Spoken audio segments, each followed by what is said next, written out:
धावत्या रेल्वेतून प्रवास करताना सुरक्षितता बाळगणं अत्यंत आवश्यक आहे. अनेकदा दरवाजात उभे राहून प्रवास करणे हेही जीवावर बेतू शकतं. कोकण रेल्वे मार्गावर यापूर्वी अनेकदा रेल्वेतून पडून काहींना आपला जीव गमावा लागला. असाच एक दुर्दैवी प्रकार महाडजवळ घडला.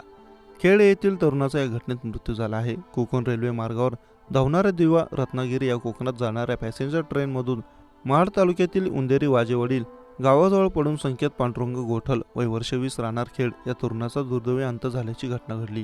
दिवा रत्नागिरी पॅसेंजर ट्रेनमधून दादर ते खेड असा प्रवास करणारा संकेत पांडुरंग गोठल हा तरुण दरवाजात उभा असताना अचानक तोल गेल्याने महाड तालुक्यातील उंदेरी वाजेवाडी गावाजवळ ट्रेनमधून खाली पडला आणि त्याचा जागीच अंत झाल्याची घटना काल सकाळी 10च्या सुमारास घडली. याबाबतची माहिती महाड तालुका पोलीस ठाण्याला मिळताच महाड तालुका पोलीस ठाण्याचे सहाय्यक पोलीस निरीक्षक जाधव व पोलीस उपनिरीक्षक गायकवाड व पोलीस हवालदार मनीष भोईर व पोलीस हवालदार दाभाडे यांनी घटनास्थळी धाव घेतली.